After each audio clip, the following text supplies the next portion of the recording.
Good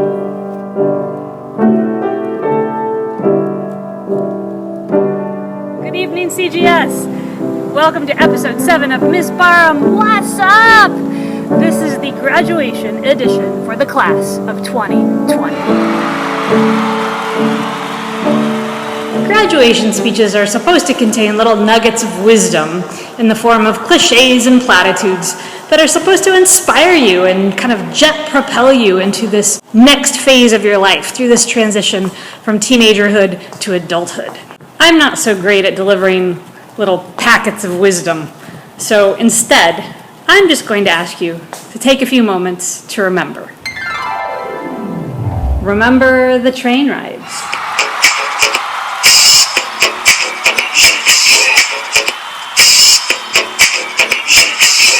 Remember what it's like to learn a new language. Excuse me? Sorry, do you speak English? No, I don't, sorry. Remember what you've learned from great CGS alumni, like Peter Parker. With great power comes great responsibility.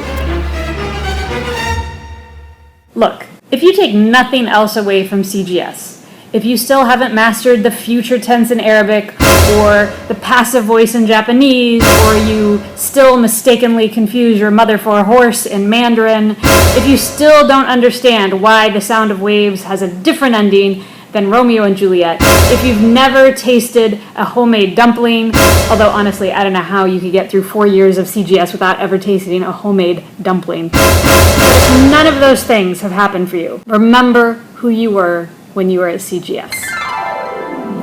Remember what it was like to stand up, and speak out when you felt something was unfair, or something wasn't right, or someone was not treating someone the way that they should. Hold on to that. Remember that you were just trying to level the playing field. You just wanted to make sure that CGS was a safe space for everyone.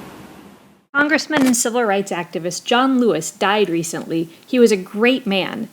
His reflections on hearing Dr. Martin Luther King Jr. speak sound really familiar. Like, I almost wonder if Mr. Lewis and Dr. King were also both CGS alumni. I mean, along with Peter Parker. He said, "It is not enough to say it will get better by and by." He said, "Each of us has a moral obligation to stand up, and speak out."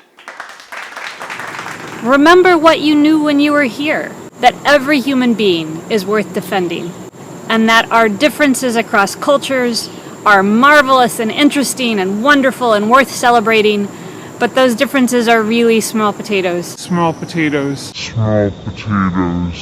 Compared to our shared humanity.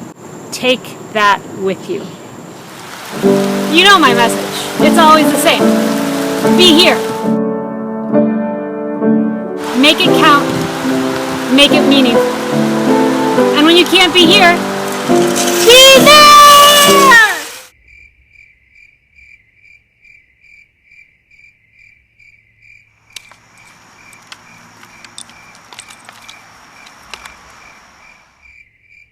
Woo!